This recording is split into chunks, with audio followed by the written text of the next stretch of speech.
आपण एन्व्हायरमेंट बघितलं, समजून घेतलं. त्याच्यामध्ये सगळ्यात महत्त्वाचा विषय होता की आपल्याला निसर्ग वापरायला लागतो, पण आपण खूप तो वापरताना पॉल्युशन करतो. तर पॉल्युशनचा अर्थ कळला. आता हे 3 शब्द आहेत, एन्व्हायरमेंटल कॉन्झर्वेशन, मॅनेजमेंट आणि सस्टेनेबिलिटी. हे 3 शब्द आपण समजून घेऊया. तर एन्व्हायरमेंटल कॉन्झर्वेशन म्हणजे काय, की आपण वापरतोय पण त्याबरोबरच आपण ते सांभाळून पण ठेवूया. म्हणजे मी म्हटलं त्याप्रमाणे झाडं जर आपण कापली तर आणि झाडं लावूया, म्हणजे पुढच्या जनरेशनला त्याचा फायदा होईल. आता हे करण्यासाठी हे झालं कॉन्झर्वेशनचा भाग. एन्व्हायरमेंटल मॅनेजमेंट म्हणजे काय, की जे जे आपण नॅचरल रिसोर्सेस वापरतोय ते आपण अगदी योजना करून नियोजनबद्ध रीतीने कमीत कमी प्रदूषण होईल, हं, अशा रीतीने आपण ते मॅनेज करूया. आणि त्याबरोबरच ते जर आपण वापरले असतील तर ते पुन्हा कसे आपल्या फ्युचर जनरेशनला वापरता येतील नाही ह्याच्याबद्दल आपण विचार करूया, योजना आखूया आणि त्याप्रमाणे आपण सगळे असे व्यवस्थित वागूया. नंतर सस्टेनेबिलिटी हा तिसरा शब्द आहे. तर सस्टेनेबिलिटी म्हणजे काय, की हे सगळं केलं ना तर त्यामुळे एन्व्हायरमेंटला कमीत कमी हार्म होईल आणि त्यामुळे आपलं जे एन्व्हायरमेंट आहे ना हे सस्टेन होईल. सस्टेन होईल म्हणजे त्याचा फायदा पुढच्या जनरेशनला पण मिळेल. ओके.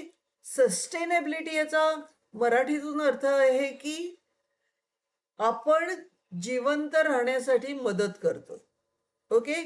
म्हणजे पुढच्या जनरेशनला आपण नैसर्गिक संपत्ती जर पास ऑन केली, आपणही वापरली आणि त्यांनाही पास ऑन केली का ते जनरेशन सस्टेन होऊ शकेल. ह्या विचार डोक्यात ठेवून आपण एन्व्हायरमेंटल कॉन्झर्वेशन आणि मॅनेजमेंट करूया.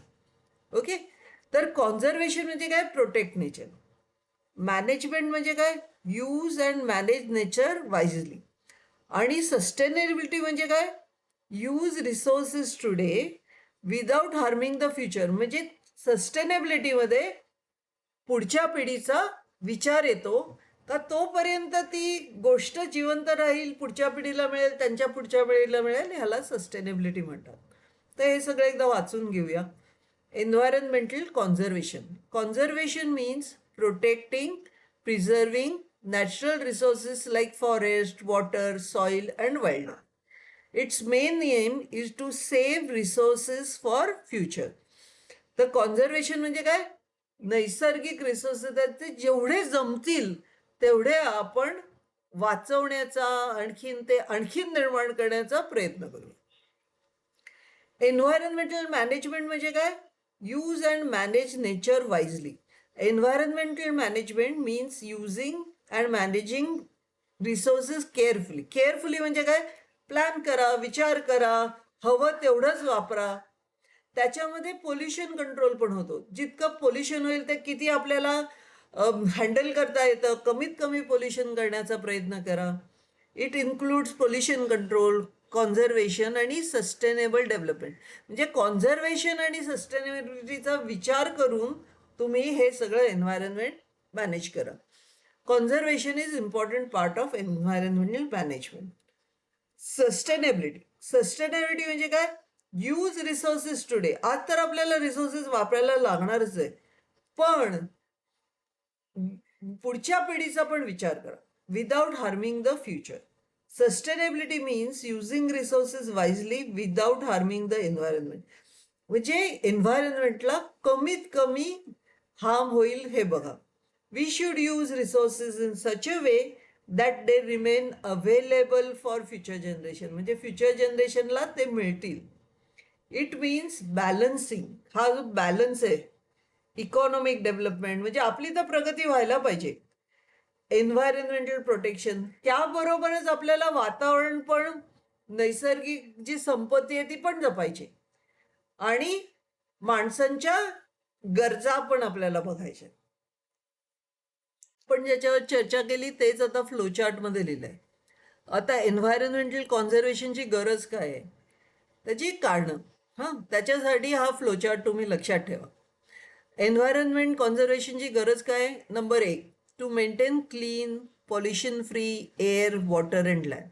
म्हणजे कॉन्झर्वेशन केलं का काय होईल की प्रदूषण कमीत कमी होईल, एअर वॉटर लँड हे सर्व क्लीन आणि आपल्याला व्यवस्थित वापरता येईल. दुसरी गोष्ट काय आहे की टू कॉन्झर्व नॅचरल रिसोर्सेस. आणि जेवढे आपल्याला नैसर्गिक संपत्ती आहे ती प्रोटेक्ट करता येईल फ्युचर जनरेशनसाठी, तेवढी आपण प्रोटेक्ट करू शकतो. तिसरं काय?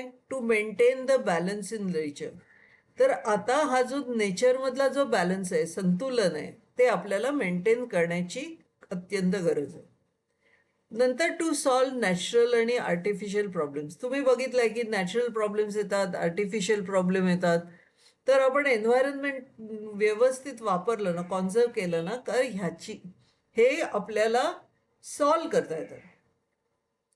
नंतर to conserve and protect biodiversity. आता बायोडायव्हर्सिटी आपण वेगळं करणार आहोत, पण इकडे आता विषय आलाय म्हणून थोडक्यात सांगते. बायोडायव्हर्सिटी म्हणजे तुम्ही कुठे जंगलात गेलात ना, तर त्याच्यामध्ये वेगवेगळ्या प्रकारची ॲनिमल्स असतात. जंगलातच नाही, एन्व्हायरमेंटमध्ये सगळीकडे. आणि वेगवेगळ्या प्रकारची झाडं असतात. सगळी जी विविधता आहे निसर्गातली, त्याला बायोडायव्हर्सिटी असं म्हणतात. नंतर एन्व्हायरमेंट कॉन्झर्वेशनचं नीड काय आहे, गरजेचं? To give quality of life and sustainable future to next generation. म्हणजे आता पण तुम्ही तुमचं जे निसर्गाच्या गोष्टींचा वापर करून तुमचं आयुष्य आहे, जीवन आहे, ते चांगलं करा. पण त्याबरोबरच तुम्ही सस्टेनेबल फ्युचर, पुढच्या जनरेशनचा पण विचार करा, आणखी त्याप्रमाणे तुम्ही एफर्ट्स करा. हा एन्व्हायरमेंटल कॉन्झर्वेशन आहे ना, हा क्वेश्चन 3 आहे, टेक्स्टबुकमधला आहे आणि त्याचं हे उत्तर आहे. ओके. तोच मुद्दा आपण पुन्हा पुन्हा म्हणतोय आणि लिहितोय, पण प्रश्न विचारलाय त्याचा रोग काय आहे हे लक्षात घेऊन उत्तर द्यायचं. तर एन्व्हायरमेंटल कॉन्झर्वेशनवरची ही शॉर्ट नोट आहे. तर पहिला मुद्दा असा आहे ना की एन्व्हायरमेंटल प्रॉब्लेम्स असणारच आहेत. ओके. नॅचरल इव्हेंट्सने होणार आहेत, ह्युमन ॲक्टिव्हिटीजमध्ये होणार आहे. आणि माणसांची जबाबदारी आहे का एन्व्हायरमेंटला प्रोटेक्ट करायचं. पण बऱ्याच माणसांना कल्पनाच नाही की कशा रीतीने प्रोटेक्ट करायचं. तर त्यामुळे ते पहिलं आपण त्यांना समजावून सांगितलं पाहिजे. आणि मग त्यांना एकदा अवेअरनेस आला की त्यांची निसर्गाबद्दल एक पॉझिटिव्ह ॲटिट्यूड होईल. त्यांना निसर्गाविषयी प्रेम आणि काळजी वाटू लागेल. त्यांना एन्व्हायरमेंटविषयी माहिती होईल. आणि हे त्यांना कळलं ना की मग ते नॅचरली अशा रीतीने वागतील की फ्युचर जनरेशनला ते एन्व्हायरमेंट पास ऑन करायला मदत करतील.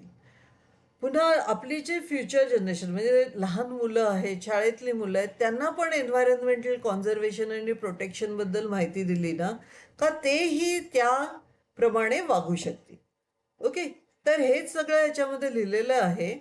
We face many environmental problems because of natural events and human activities. Many people are not aware, माहितीच नाही त्यांना, how to protect and conserve environment.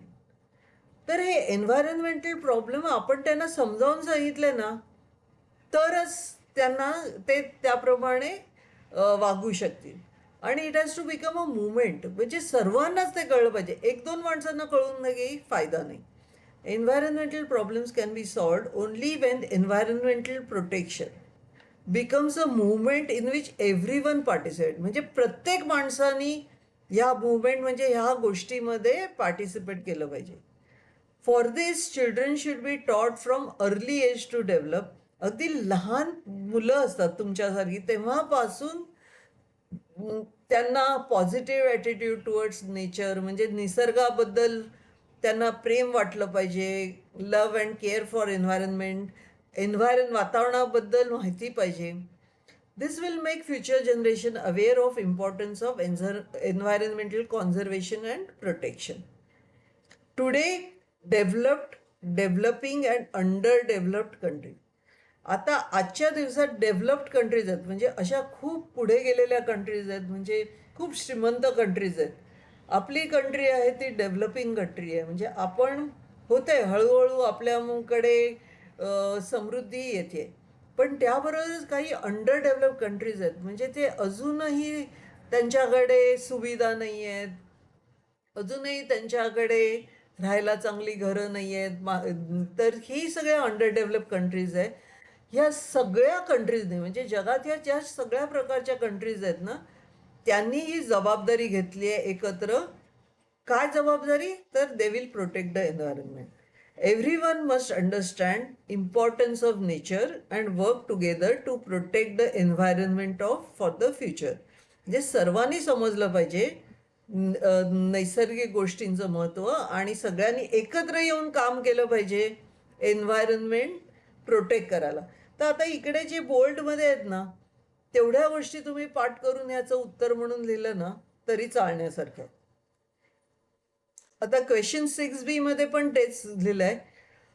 Environmental conservation our social responsibility. Social responsibility म्हणजे responsibility म्हणजे जबाबदारी, social म्हणजे सामाजिक. आता हे इथं काय म्हटलेलं आहे की एन्व्हायरमेंटल कॉन्झर्वेशन एका माणसाची नाही, पण ही सगळ्या समाजाची जबाबदारी आहे. तर ते सेमच लिहितोय आपण, आणि मी म्हटलं त्याप्रमाणे बोल्ड जे आहे ते पाठ करायचं. Humans and nature are closely connected, हे दरवेळी लिहायचं.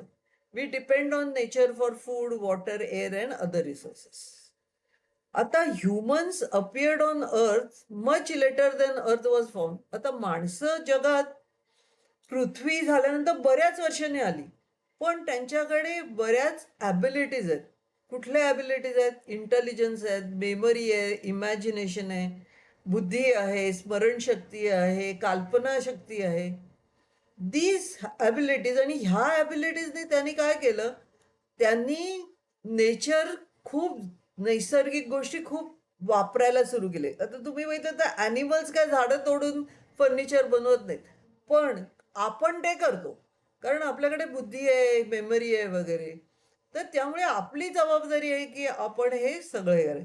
Human have special abilities like intelligence, memory and imagination. These abilities helped humans develop and use nature. Humans started using natural resources such as forest, water, minerals and fuel to make their lives comfortable. आणि आपण काय केलं? आपण आपल्या आरामासाठी सगळे natural resources वापरायला सुरू केले. आता त्यामुळे काय, excessive use of natural resources has called many environmental problem. तर ह्याच्यामुळे काय झालंय की बरेच वातावरणात प्रॉब्लेम निर्माण झालेत. त्यामुळे आपल्यावरच जबाबदारी आहे, जनावरांवर नाही किंवा झाडांवर नाही, आपल्यावर जबाबदारी आहे की आपण नेचर प्रोटेक्ट केलं पाहिजे आणि एन्व्हायरमेंटल बॅलन्स प्रोटेक्ट केला पाहिजे. Therefore, humans have responsibility to protect nature and maintain environmental balance. म्हणजे ही आपली सामाजिक जबाबदारी आहे. Humans have ability to use nature, but they also have responsibility to protect and conserve it. आता हे कॉन्झर्वेशन कसं करायचं, त्याच्यामध्ये प्रॉब्लेम्स काय आहेत आणि त्याच्यावरती उपाय काय, सोल्युशन काय आहे? तर एन्व्हायरमेंटल कॉन्झर्वेशन हे पॉईंट्स लक्षात घ्या, सोपं आहे. पहिलं म्हणजे काय की सगळ्या लोकांना एन्व्हायरमेंटल कॉन्झर्वेशनचं महत्त्व सांगायला हवं. आणि त्यांना महत्त्व सांगितल्यामुळे काय होईल की सगळे लोक, त्यांचं पार्टिसिपेशन होईल एन्व्हायरमेंट कॉन्झर्वेशनमध्ये, आणि ही एक इफेक्टिव्ह मोठी पब्लिक मुवमेंट होईल. म्हणजे सर्वच जण करतात, एक दोन माणूस नाही. आणि त्यासाठी काय की हे कशा रीतीने करता येईल आपल्याला, की लहानपणापासून मुलांमध्ये, लोकांमध्ये ना निसर्गाविषयी प्रेम आणि पॉझिटिव्ह ॲटिट्यूड हे निर्माण करणं खूप गरजेचं आहे. त्याच्यामुळे आपलं पुढचं जनरेशन आहे, म्हणजे छोटी जी मुलं आहेत ना, ती पण ह्या गोष्टीबद्दल अवेअर होतील. म्हणजे आत्ताचीच पिढी नाही तर पुढच्या पिढीला सुद्धा ह्या गोष्टीबद्दल पूर्ण माहिती, निसर्गाविषयी प्रेम हे निर्माण करण्याची गरज आहे. आता त्यासाठी आपण जे शाळेचं आहे ना, शाळेच्या सिलेबसमध्ये आता तुम्ही शिकताय ना, हे अवेअरनेस एज्युकेशनच्या थ्रू आपण दिलं पाहिजे. आणि सगळ्या ज्या जगातल्या कंट्रीज आहेत ना, त्यांनी ही जबाबदारी ॲक्सेप्ट केलेली आहे तिथे पण तेच चाललेलं आहे. तिथे पण शाळेच्या करिक्युलममध्ये वगैरे एन्व्हायरमेंटबद्दल सांगतायत. असे सर्वांनी जर एक एफर्ट घेतले ना, तर ते एक सोल्युशन होऊ शकेल. त्याबरोबर शासनाने लॉज म्हणजे नियम पण केले पाहिजे, की झाडं तोडी करायची असेल तर परमिशन घ्या, किंवा तुम्ही वाटेल तशी झाडं तोडू शकत नाही.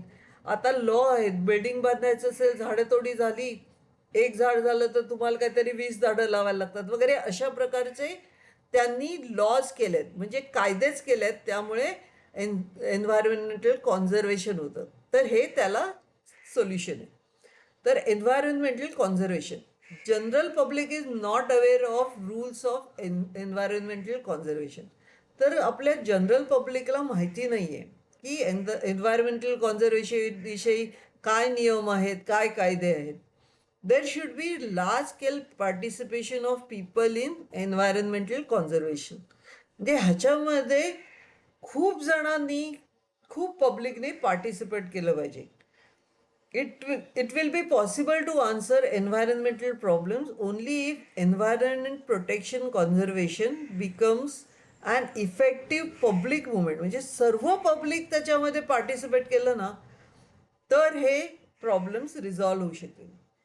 For this purpose values like positive, आपण मगाशी बघितलंय तेच आहे पुन्हा, positive attitude, affection towards environment, knowledge about it should be inculcated among the children since their childhood. इन्कल्केटेड म्हणजे त्यांच्या मनात अगदी पूर्णपणे भरवलं गेलं पाहिजे का, हे खूप महत्वाचं आहे. This will help to make future generation more aware about environmental conservation and protection. आता हे करण्यासाठी पहिली गोष्ट म्हणजे ते सिलेबसमध्येच आणलं पाहिजे. To achieve this it is necessary to increase the awareness through education. Today, all developing, underdeveloped countries have accepted responsibility of environmental protection. Their efforts are in that direction. They have defined future plans about environmental protection and have constituted necessary laws. तर त्यांनी त्यांचे सगळे प्रयत्न त्या डायरेक्शननी केले आहेत की सर्वांना कळू दे, ही मुवमेंट होऊ दे. त्यांनी प्लॅन्स केले आहेत, ते शिकवत आहेत शाळेमध्ये, आणि त्यांनी कायदे पण केले आहेत. आता लोकांना ना चित्राच्या थ्रू खूप कळतं, त्यामुळे असे कार्टून्स वगैरे काढलीत ना का मग लोकांना नीट कळतं. तर हे काय, reuse, object can be reused and recycle. तर त्याचं हे चिन्ह आहे, साईन इज यूज. तर तुम्हाला सायन्स देतात आणि सांगतात अर्थ सांगा. तर इकडे काय, पाणी वाचवा, याची ही पण साईन आहे, ही पण साईन आहे. ही काय, सोलर एनर्जी वापरा. नंतर पाणी वेस्ट मॅनेजमेंट, कचरा कचऱ्याच्या टोपलीतच टाका. इलेक्ट्रिसिटी कमी वापरा. सेफ फ्युएल, सायकल वापरा. मोटारनी काय होतं, कारनी धूर होतो, बसेसनी धूर होतो, तर तुम्ही त्याऐवजी सायकल वापरा. तर ह्या प्रत्येक सिम्बलचा इकडे अर्थ दिलेला आहे. तर ही काय, this the object can be reused and recycled. Our role in recycling is pivotal for a sustainable future. By segregating materials such as reducing waste, reusing items, we conserve resources and minimize environmental impact. Active participation in recycling program empowers us to contribute directly to greener and cleaner planet. तर त्याच्यावर काही लिहायला सांगितलं असेल 2 मार्काचं, तर हे लिहायचं. आता ही साईन काय, save water. Our role in saving water is crucial for conservation. By fixing leaks, म्हणजे पाणी गळत असेल तर ते लगेच थांबवा. लिक्स म्हणजे गळणारं पाणी.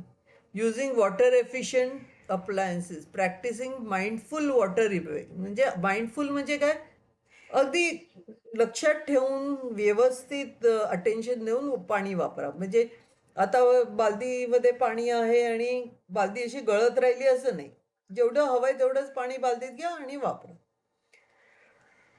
We help ensure sustainable water supply both to current and future generation. Small actions collectively make a significant difference in preserving this precious resource. तर वॉटर खूप प्रेशियस रिसोर्स आहे ना, हे लक्षात घेणं खूप महत्त्वाचं आहे.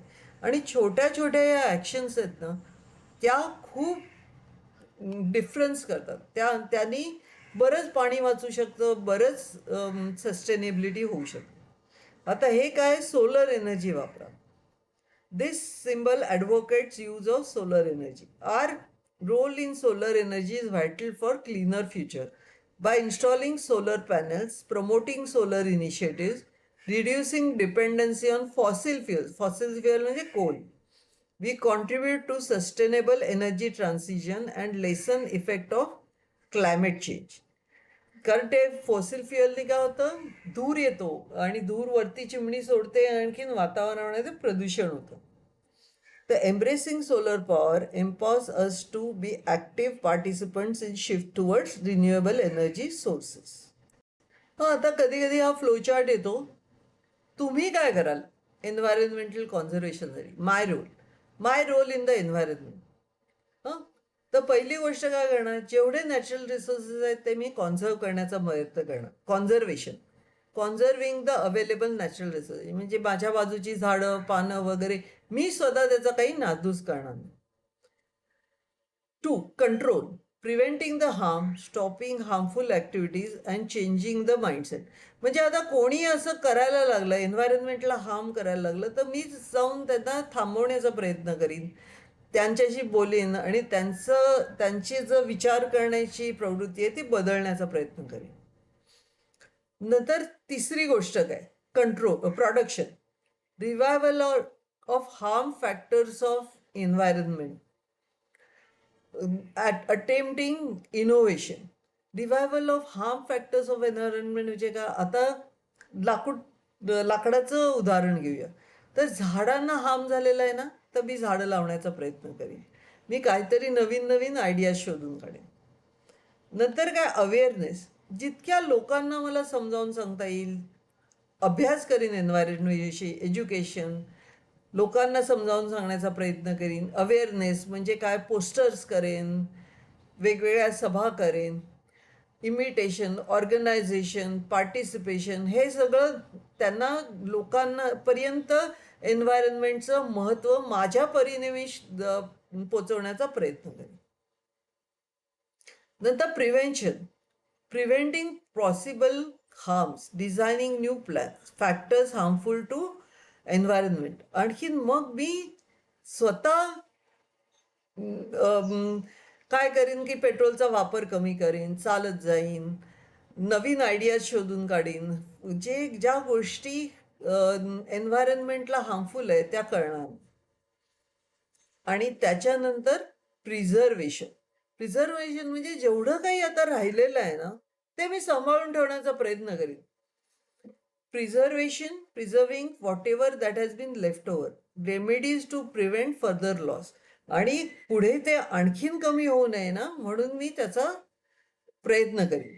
प्रिझर्विंग अननोन रिजन्स म्हणजे माझ्या आजूबाजूच्या काही अशा जागा आहेत, तिकडे आता त्या जागांमध्ये डिफॉरेस्टेशन झालेलं आहे, वेगवेगळ्या गोष्टी, त्याच्यामधलं एन्व्हायरमेंट, नैसर्गिक संपत्तीची लुटालूट झालेली आहे. ती आता जशी आहे, जेवढी आहे तेवढी तरी मी सांभाळून ठेवण्याचा ची मदत करेन. तर कॉन्झर्वेशन म्हणजे काय की आत्ताची कॉन्झर्वेशन आणि प्रिझर्वेशन साधारण सेम येतं. कॉन्झर्वेशन म्हणजे सांभाळून वापरणं आणि प्रिझर्वेशन म्हणजे आहे ते पूर्णपणे न वापरणं, एवढा कॉन्झर्वेशन आणि प्रिझर्वेशन मध्ये फरक आहे. तर कंट्रोल म्हणजे प्रिव्हेंटिंग हार्म वगैरे. प्रोडक्शन म्हणजे मी नवीन गोष्टी तयार करून नैसर्गिक संपत्ती तयार करीन. अवेअरनेस म्हणजे मी लोकांना ह्याबद्दल माहिती देईन. आणि प्रिव्हेंटिंग म्हणजे मी स्वतः ते कमी वापरू. आणि नंतर क्लिनिंग रिव्हर्स म्हणजे जर नदी वगैरे अशी सगळी दूषित झाली असेल तर ते स्वच्छ करायला मदत करेन. नवीन टेक्नॉलॉजीज यूज करेन. बायोडिग्रेडेबल प्लॅस्टिक्स आहेत ते वापरण्याचा प्रयत्न करेन वगैरे वगैरे. आता ही गोष्ट आहे जादव मुलाय पेयांग ह्या माणसाची. हा माणूस आहे ना, खूप फेमस माणूस आहे, अजून तो जिवंत आहे. आणि त्याची गोष्ट ऐकूया. त्यांनी एक अशी फंटॅस्टिक गोष्ट केली एन्व्हायरमेंटल कॉन्झर्वेशनच्या बाबतीत. तर हा जाधव पेयंग होते ना, ते आसाममध्ये जन्मले 1963 मध्ये. आणि ते फॉरेस्ट वर्कर होते. म्हणजे जनरली ना जंगल आहे, फॉरेस्ट, ते प्रिझर्व करण्यासाठी शासन एक फॉरेस्ट डिपार्टमेंट करतं. म्हणजे शासनाची एक ऑफिस, शासनाचं ऑफिस असतं. तिकडे एक फॉरेस्ट ऑफिसर असतात आणि वेगवेगळे फॉरेस्ट वर्कर असतात. ते जंगलाची न देखभाल करत असतात. तर हा जे जाधव मोलाय पेयांग होते ना, लहान असल्यापासून तिकडे ते ऑफिसर होते. तर ह्या लोकांची जबाबदारी काय? झाडं लावणं, झाडांचं प्रोटेक्शन करणं, झाडाला कुठल्या कीड लागली असेल तर ते सांभाळणं वगैरे वगैरे. तर तिकडे ना आसाममध्ये एक मोठी जागा होती. तिकडे त्यांनी ठरवलं होतं की आपण इकडे जंगल निर्माण करू. तर असे बरेच फॉरेस्ट वर्कर्स त्यांनी गोळा केले होते. त्याच्यामध्ये हे जाधव होते आणि सांगितलं होतं झाडं लावा. तर झाडं लावा असं सांगितल्याबरोबर ना त्यांचं ते काम झालं. 5 वर्ष वगैरे या सगळ्यांनी झाडं लावली आणि ते काम थांबलं. पण हे जाधव पेंग होते ते उरलेली 30 वर्ष झाडच लावत सुटले. आणखीन त्यांनी एवढं मोठं जंगल तयार केलं की आता त्या जंगलाला मोलाई जंगल असं म्हणतात. ओके. तर Jadhav Payeng is a highly capable person in Assam. Born in 1963, he worked as a forest worker since the age of 16 years. 16 वर्षाचे असल्यापासून त्यांनी फॉरेस्ट वर्करचं काम सुरू केलं. इन 1979, म्हणजे जेव्हा ते काम करत होते तेव्हा local social forestry department begin a social afforestation project on 200 hectares of land. Afforestation project म्हणजे काय? जंगल निर्माण करण्याचा प्रोजेक्ट. डिफॉरेस्टेशन म्हणजे काय? झाडं कापणं. अफॉरेस्टेशन म्हणजे झाडं लावणं. हां. Molai was one of the few forest workers who was looking after the project. तर मोलाई एक त्यांच्यामधले कामगार होते. Molai continue to plant the trees even after completion of the project. त्या ठिकाणी त्यांनी झाडं लावलीच, पण आणखीन त्यांनी पुढे पण झाडं लावली. Molai continued to plant trees after completion of the project. As a result of continuous work of planting and caring for the trees, barren area witness, barren म्हणजे जिकडे एकही झाड नव्हतं त्याला बॅरन एरिया म्हणतात, witness forest covering over 1360 acres. म्हणजे 200 hectare वरून त्यांनी कुठे गेलाय? 1360 एकर्सचं त्यांनी फॉरेस्ट निर्माण केलं. From this story it is clear that many people can come together to destroy a forest. खूप माणसं येतात आणि जंगलाची नासधूस करतात, पण एक सिंगल पर्सन, एक एकटा माणूस, if determined, can establish a new forest. Also one person can make such an impact. म्हणजे आपण एकटे पण खूप काही करू शकतो. Many people coming together in unity to take efforts for environment conservation can bring about a revolution. Chipko movement of Bishnoi. Chipko movement began in 1970s as a protest against cutting of forest in India. आता ही पूर्वीची जी चिपको movement झाली होती ना, त्याच्यानंतर 1970मध्ये ह्याच गोष्टीमुळे cutting of ट्रीजच्या against इंडियामध्ये movement सुरू झाली. तर चिपकोचा अर्थ काय? हग ऑर एम्ब्रेस, म्हणजे मिठी बाण. The word Chipko means to hug or embrace. Villagers hug the trees to stop contractors from cutting them. आता ह्याची पूर्वीची गोष्ट काय आपण बघितली. The Bishnoi community of Rajasthan has a long history of protective nature. About 260 years ago, Amruta Devi and many Bishnoi villagers sacrificed their lives to protect khejri trees from being cut. 260 वर्षापूर्वी अमृता देवी आणि बऱ्याच बिश्नोईच्या लोकांनी खेजरी ट्रीजना अशीच मिठी मारली होती आणि त्यांना तर मारलं होतं. सॅक्रिफाईस देअर लाईव्स, मारून टाकलं होतं. आणि हे कोणाच्या ऑर्डर होती? Trees were being cut on orders of Maharaja of Jodhpur. पण नंतर त्यांनी महाराजा अभयसिंगने ती मिस्टेक रिअलाइज केली आणि सांगितलं की नाही आम्ही झाडं कापणार, आणि त्यांनी बिश्नोई कम्युनिटीची क्षमा मागितली. The trees were being cut on the orders of Maharaja of Jodhpur. Realizing this mistake, Maharaja Abhay Singh stopped cutting the trees. He apologized the Bishnoi community and issued an order to protect trees and wildlife. Bishnoi community became an important example for people protecting forest and nature.